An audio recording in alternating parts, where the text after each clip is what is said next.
नमस्कार दोस्तों, wealth take pro channel में आप सभी का स्वागत है। दोस्तों, इस वीडियो में चर्चा करने वाले हैं आज हमें मार्केट में एक सिग्निफिकेंट लेवल पर क्लोजिंग होते हुए देखने को मिली है। मतलब मार्केट में आज हमें अच्छी खासी तेज़ी देखने को मिली है। निफ्टी 50 में अराउंड 172 पॉइंट्स के आसपास रैली देखने को मिली है और निफ्टी 50 में एक पॉजिटिव चीज़ देखने को मिली है, वो है निफ्टी 50 आज हमें 22,000 के लेवल के ऊपर फिर से क्लोजिंग होते हुए देखने को मिला है।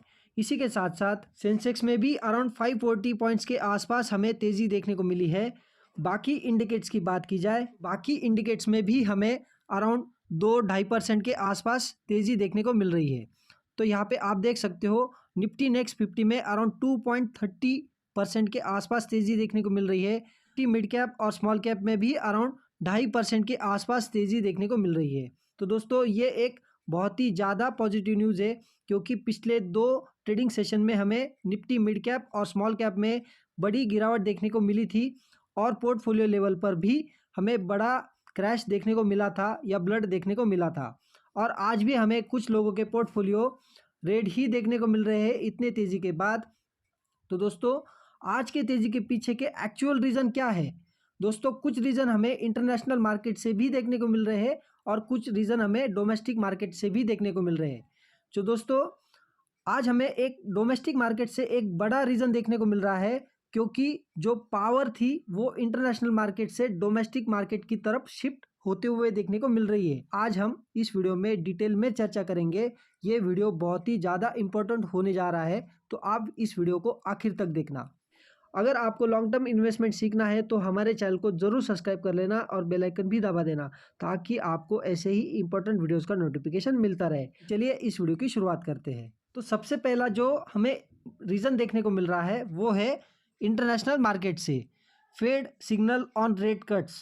जी हाँ दोस्तों, कल रात को हमें इंडियन टाइम के अनुसार अमेरिका में एफओएमसी की मीटिंग देखने को मिल रही थी। इसमें 2 सेशन होते हैं, एक फर्स्ट हाफ और सेकंड हाफ।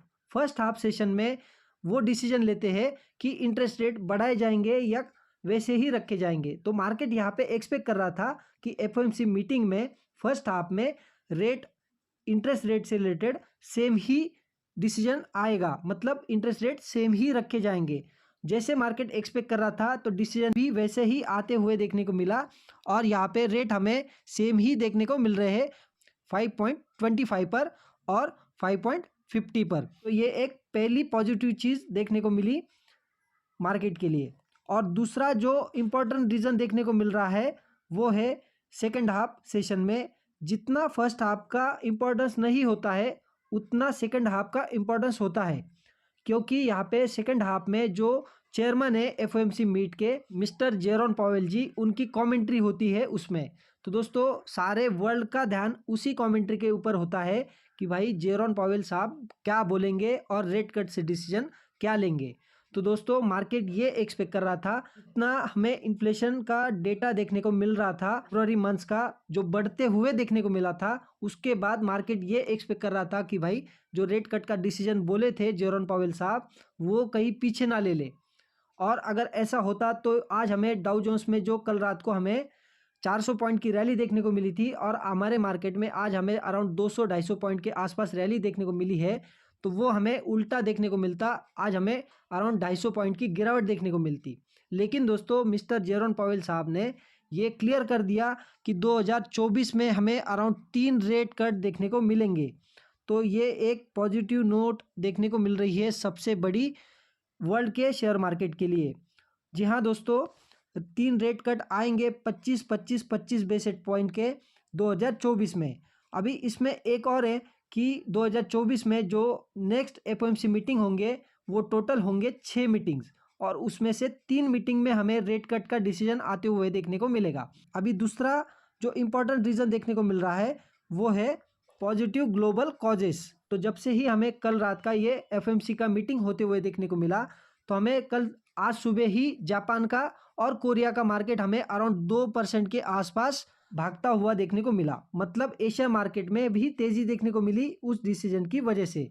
तो आज हमारे मार्केट में भी बड़ी तेज़ी दिखनी ही थी जो हमें देखने को मिली दोस्तों। तो ये रहा दूसरा कारण एशियन मार्केट में तेज़ी। अभी जो तीसरा इंपॉर्टेंट रीज़न देखने को मिल रहा है वो है अक्रॉस द बोर्ड बाइंग सभी सेक्टर्स में हमें बड़ी बाइंग देखने को मिल रही है इस डिसीजन की वजह से। चौथा जो रीज़न है दोस्तों, वो हमें डोमेस्टिक से देखने को मिल रहा है, जो सबसे बड़ी पॉजिटिव चीज़ है दोस्तों शेयर मार्केट के लिए। ये आपको क्यों देखना ज़रूरी है, क्योंकि आप जैसे या मेरे जैसे लोगों ने DIIs के हाथ स्ट्रॉन्ग किए हैं।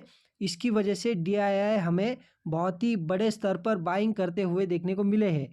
रिटेल इन्वेस्टर ने ही SIP के द्वारा DIIs के पास हज़ारों करोड़ रुपए दे रहे हो, उस पैसे से DIIs हमें मार्केट में बाइंग करते नज़र आ रहे हैं। और FIIs हमें सामने सेलिंग कर रहे हैं, हज़ारों करोड़ की सेलिंग कर रहे हैं, लेकिन DIIs की तरफ से बाइंग ही देखने को मिल रही है। तो हमें मार्केट में कम करेक्शन देखने को मिल रहा है। तो यहाँ पे एक टाइम ऐसा आ सकता है कि FIIs भी सेलिंग छोड़कर बाइंग या बायर्स बन जाए, और इसके बाद हमें 3 सेक्टर में बड़ी तेज़ी देखने को मिल सकती है। उसमें से पहला सेक्टर है बैंकिंग, दूसरा है telecom, capital and goods, and तीसरा है ऑटोमोबाइल सेक्टर।